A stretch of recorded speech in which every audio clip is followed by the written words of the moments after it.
The full moon rises in the distance, casting an eerie silver light over the forest. You stand at the window, watching the shadows stretch longer and longer over the ground. It feels strange how still you can be now, how long you can stand unmoving. So much had changed about your body in such a short time. You should be in the physical peak of your life, impossibly strong, incredibly fast. Instead, it feels like there's lead in your bones as you watch the shadows grow. Suddenly, you hear the door open and shut, almost as if you're standing right next to it, even though it's the floor below the room you're in.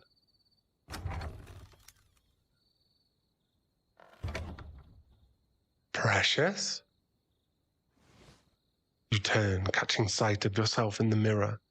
Your cheeks are sunken in, purple circles painted underneath your dark red eyes. You know there isn't enough time to hide this. The door opens and the smell of blood enters before he does. The divine scent setting a fire in the base of your throat. You can feel your incisors cutting into your lips as the hunger grows. You claw your fingers around the bedpost to stay where you are. I got you some more. Janice? What's wrong? He sets down the blood and comes over to you, a gentle hand catching your jaw and lifting your eyes to his. He studies your face carefully. Something's not right. I'm worried about you, baby. Newborns are usually some of the strongest amongst us. But I feel like I've been watching you waste away for the past few weeks since you turned. No, you're not. You're not fine. I don't know what's wrong exactly, whether you drank some blood that's gone bad or what, but you're not fine. He sighs and places a gentle kiss to your forehead before looking back to your eyes. But whatever it is that's doing this to you, we're gonna get through it together, okay?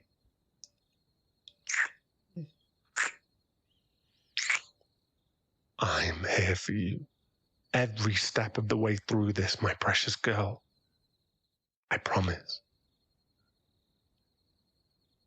He steps back, going to grab the bag of blood he set down. In the meantime, you should drink this. I've tested it to make sure it's clean so it won't make you sick. Despite the enticing smell, your stomach turns at the sight, and you instinctively take a step back as he tries to hand it to you. His brow furrows. What's wrong? No, it's not nothing. I can tell it's not nothing. Talk to me. What? You're not thirsty? Baby, that's not possible. You're a newborn. Your bloodlust should be driving your every decision right now. What do you mean? It makes you sick. I told you I tested this batch. It's clean. Then what do you mean? The blood? I don't understand. You try to explain the repulsion you feel. Knots forming in your stomach, even as you look at the dark red bag in his hand. A look of realization dawns over his face.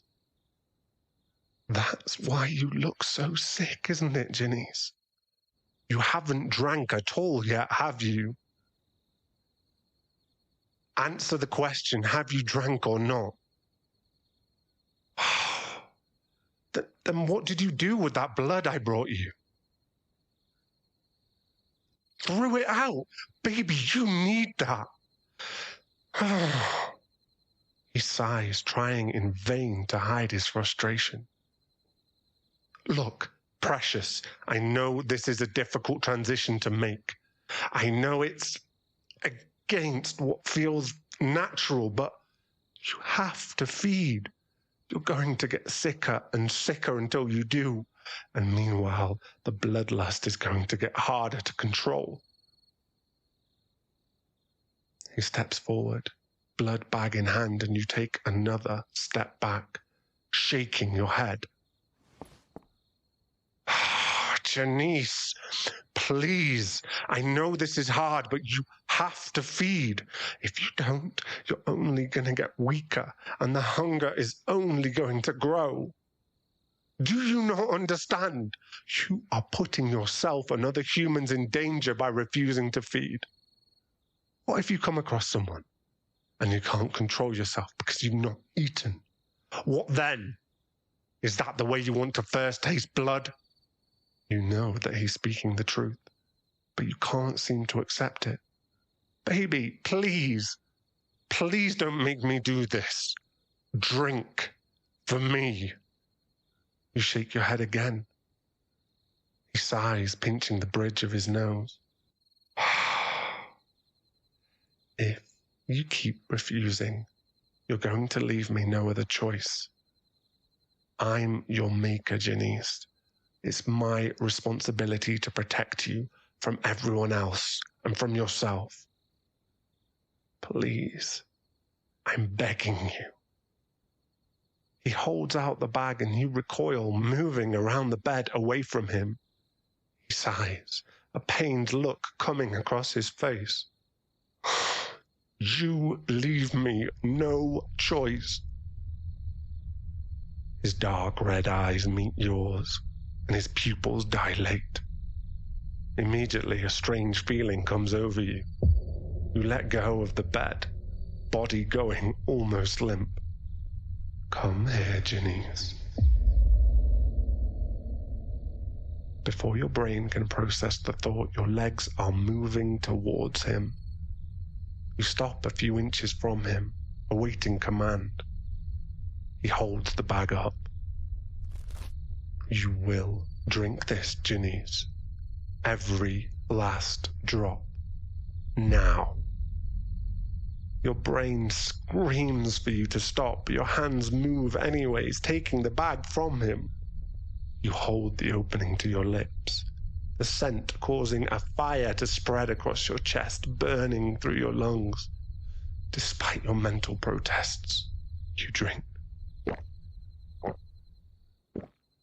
The blood tastes like golden honey dripping down the back of your throat, spreading ecstasy through your body. That's it, precious. Drink it all. You drink hungrily, lips staining red as you drain the bag to the last drop. When the bag is empty, you drop it to the floor, the compulsion fading.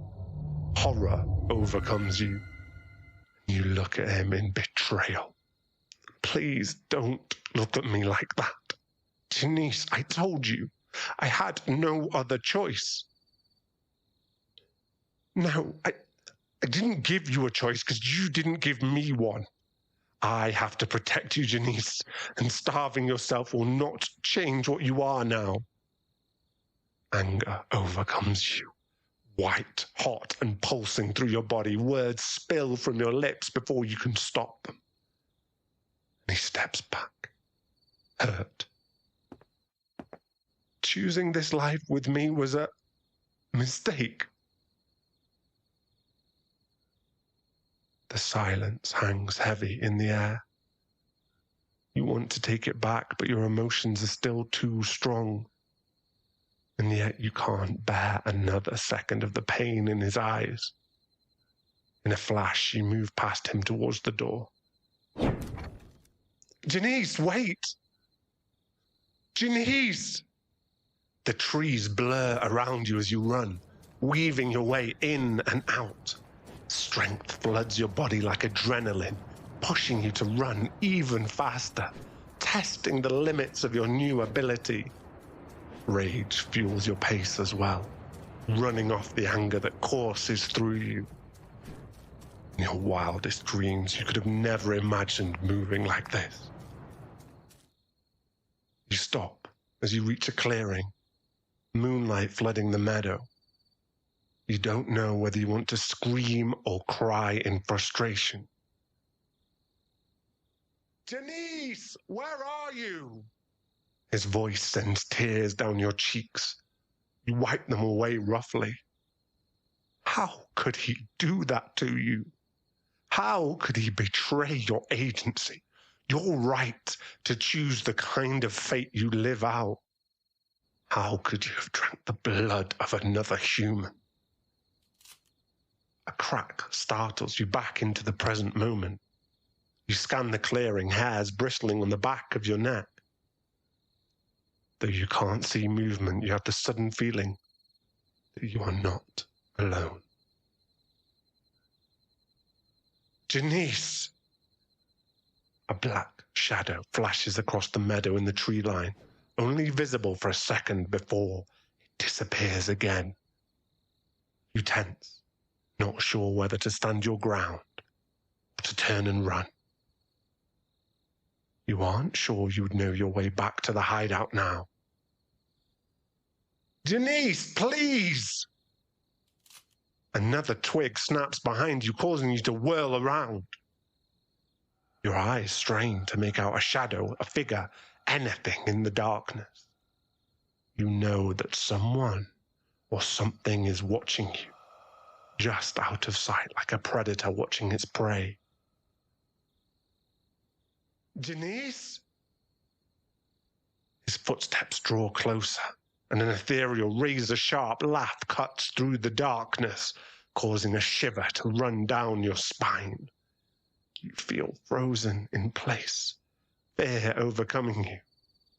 Suddenly you feel a cold, gentle touch on your neck, shifting your hair as a voice whispers in your ear.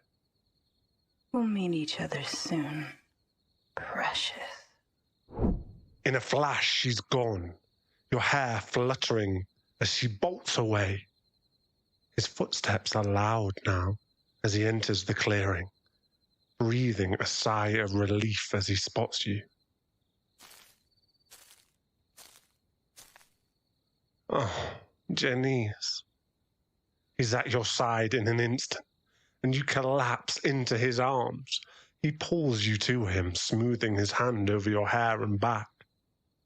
You can still feel where she touched you.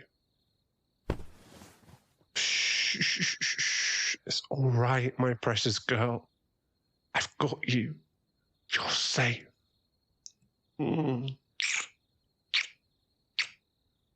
He kisses the top of your head and down your cheek as you cling to him, stammering out an apology. I know, I'm sorry too, Janice. I'm so sorry. I never want to take away your choice. If we let the bloodlust get out of control, it could put you in danger, and I don't want that for you. I know what it feels like to be compelled. Alina has done it to me many times before, and I never want to make you feel like how I felt. I wanted to protect you. He pauses, searching your eyes before speaking. I understand if you don't trust me anymore. You immediately pull him into a kiss, your fingers twisting into his hair.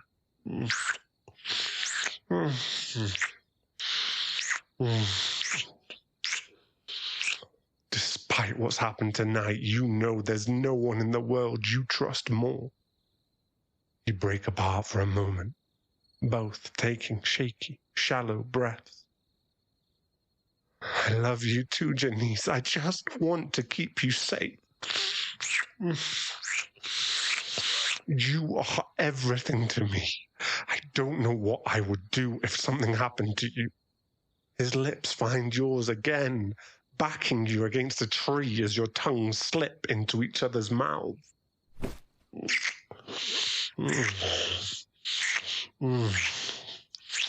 Your hands dip under his shirt, raking across the skin of his back, causing a moan of pleasure to rise from his throat. You need him now. Oh, that's That's it. Oh, mark my back just like that. Good girl.